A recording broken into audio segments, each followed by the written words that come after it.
Chapter 10. The Spell Begins to Break.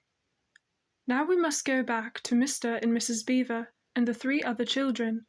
As soon as Mr. Beaver said, "There's no time to lose," everyone began bundling themselves into coats, except Mrs. Beaver, who started picking up sacks and laying them on the table and said, "Now, Mr. Beaver, just reach down that ham, and here's a pack of tea, and there's sugar, and some matches. And if someone will get 2 or 3 loaves out of the crock over there in the corner—" "What are you doing, Mrs. Beaver?" exclaimed Susan. "Packing a load for each of us, dearie," said she, very coolly. "You didn't think we'd set out on a journey without nothing to eat, did you?"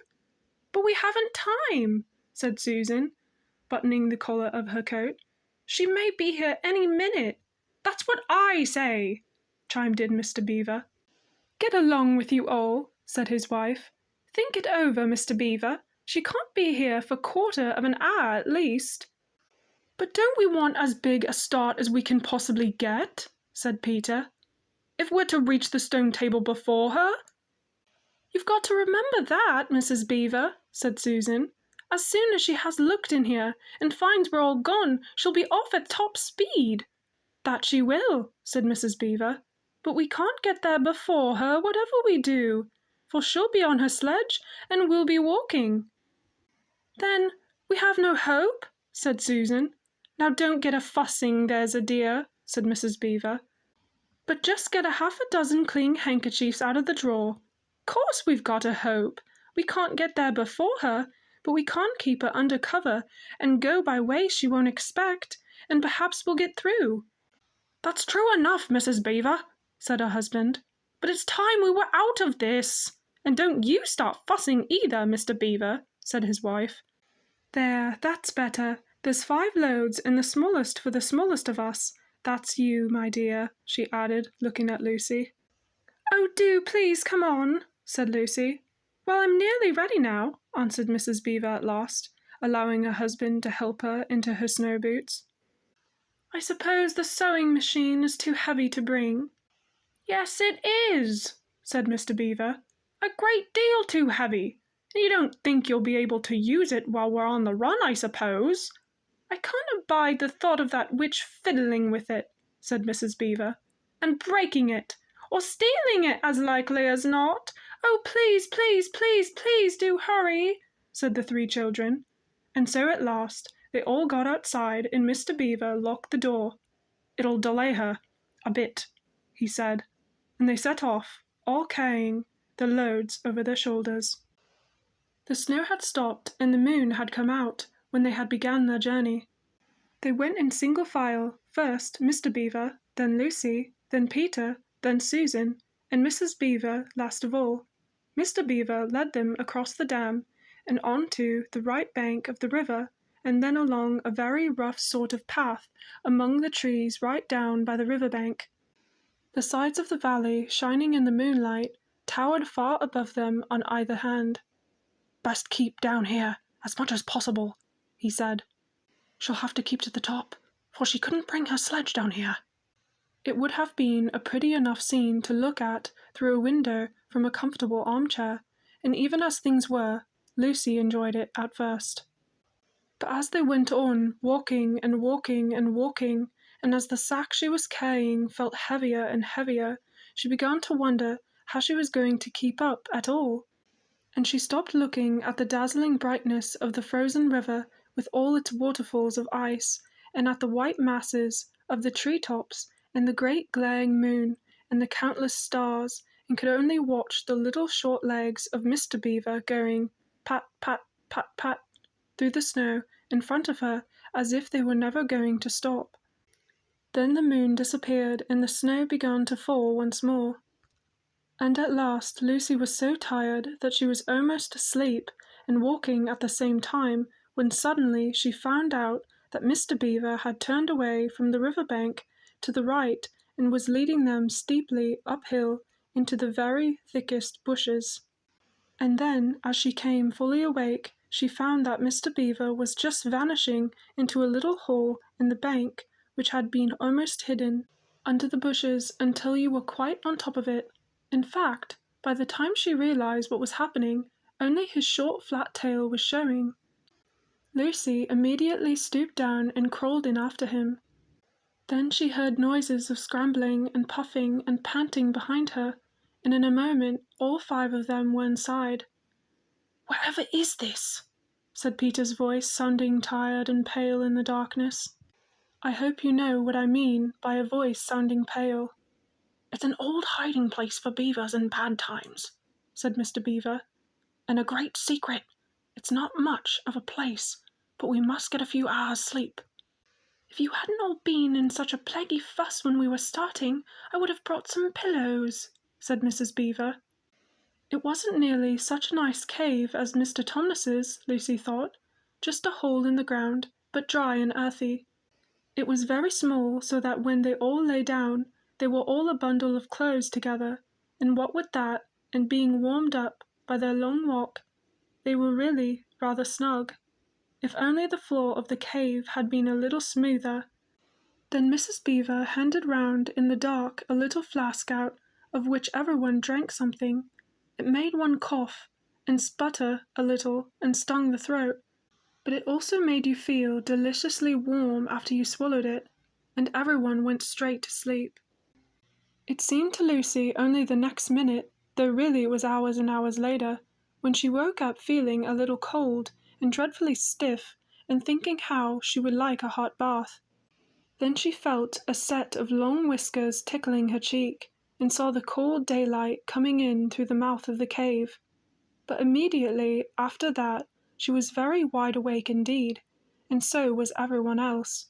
In fact, they were all sitting up with their mouths and eyes wide open, listening to the sound, which was the very sound they'd all been thinking of, and sometimes imagining they heard, during their walk last night. It was a sound of jingling bells. Mr. Beaver was out of the cave like a flash the moment he heard it. Perhaps you think, as Lucy thought for a moment, that this was a very silly thing to do? But it was really a very sensible one. He knew he could scrabble to the top of the bank among bushes and brambles without being seen, and he wanted above all things to see which way the witch's sledge went. The others all sat in the cave waiting and wondering. They waited nearly 5 minutes. Then they heard something that frightened them very much. They heard voices. "Oh," thought Lucy, "he's been seen! She's caught him!" Great was their surprise when a little later they heard Mr. Beaver's voice calling to them from just outside the cave. "It's all right!" he was shouting. "Come out, Mrs. Beaver! Come out, sons and daughters of Adam and Eve! It's all right! It isn't her!" This was bad grammar, of course, but that is how beavers talk when they are excited. I mean, in Narnia. In our world, they usually don't talk at all. So Mrs. Beaver and the children came bundling out of the cave, all blinking in the daylight, and with earth all over them, and looking very frostly and unbrushed and uncombed and with the sleep in their eyes. "Come on!" cried Mr. Beaver, who was almost dancing with delight. "Come and see! This is a nasty knock for the witch! It looks as if her power is already crumbling." "What do you mean, Mr. Beaver?" panted Peter, as they all scrambled up the steep bank of the valley together. "Didn't I tell you," answered Mr. Beaver, "that she'd made it always winter and never Christmas? Didn't I tell you? Well, just come and see." And then they were all at the top and did see. It was a sledge, and it was reindeer with bells on their harnesses. But they were far bigger than the witch's reindeer, and they were not white, but brown. On the sledge sat a person whom everyone knew the moment they set their eyes on him. He was a huge man in a bright red robe, bright as holly berries, with a hood that had fur inside it, and a great white beard that fell like a foamy waterfall over his chest. Everyone knew him because, though you see people of his sort in Narnia, you see pictures of them and hear them talked about even on our world, the world on this side of the wardrobe door. But when you really see them in Narnia, it is rather different. Some pictures of Father Christmas in our world make him look only funny and jolly, but now that the children actually stood looking at him, they didn't find it quite like that. He was so big and so glad and so real that they all became quite still. They felt very glad, but also solemn. "I've come at last," said he. "She has kept me out for a long time, but I have got in at last. Aslan is on the move. The witch's magic is weakening." And Lucy felt running through her that deep shiver of gladness which you only get if you are being solemn and still. "And now," said Father Christmas, "for your presents. There is a new and better sewing machine for you, Mrs. Beaver. I will drop it in your house as I pass." "If you please, sir," said Mrs. Beaver, making a curtsy. "It's locked up." "Locks and bolts make no difference to me," said Father Christmas. "And as for you, Mr. Beaver, when you get home you will find your dam finished and mended, and all the leaks stopped, and a new sluice gate fitted." Mr. Beaver was so pleased that he opened his mouth very wide, and then found he couldn't say anything at all. "Peter, son Saturn," said Father Christmas. "Here, sir," said Peter. "These are your presents," was the answer. "And they are tools, not toys. The time to use them is perhaps near at hand. Bear them well." With these words he handed to Peter a shield and a sword. The shield was the colour of silver, and across it there ramped a red lion, as bright as a ripe strawberry at the moment when you pick it. The hilt of the sword was of gold, and it had a sheath and a sword belt and everything it needed, and it was just the right size and weight for Peter to use. Peter was silent and solemn as he received these gifts, for he felt they were very serious kind of present. "Susan, Eve's daughter," said Father Christmas, "these are for you," and he handed her a bow and a quiver full of arrows and a little ivory horn. "You must use the bow only in great need," he said, "for I do not mean for you to fight in the battle. It does not easily miss. And when you put this horn to your lips and blow it, then, wherever you are, I think help of some kind will come to you." Last of all he said, "Lucy, Eve's daughter," and Lucy came forward. He gave her a little bottle of what looked like glass, but people said afterward that it was made of diamond, and a small dagger. "In this bottle," he said, "there is a cordial made of the juice of the fire flowers that grow in the mountains of the sun. If you or any of your friends is hurt, a few drops of this will restore them. And the dagger is to defend yourself at great need, for you also are not meant to fight in the battle." "Why, sir?" said Lucy. I don't know, but I think I could be brave enough." "That is not the point," he said, "but battles are ugly when women fight.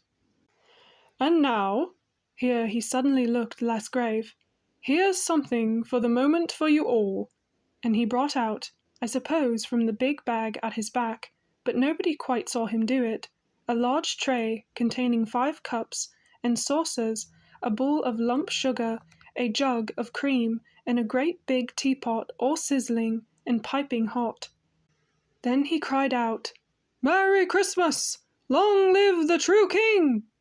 and cracked his whip, and he and the reindeer and the sledge and all were out of sight before anyone realized that they had started. Peter had just drawn his sword out of its sheath and was showing it to Mr. Beaver when Mrs. Beaver said, now then, don't stand talking there till the tea's got cold. Just like men. Come and help to carry the tray down and we'll all have breakfast. What a mercy I forgot of bringing the bread knife." So down the steep bank they went and back to the cave, and Mr. Beaver cut some of the bread and ham into sandwiches, and Mrs. Beaver poured out the tea, and everyone enjoyed themselves. But long before they had finished enjoying themselves, Mr. Beaver said, "Time to be moving on now.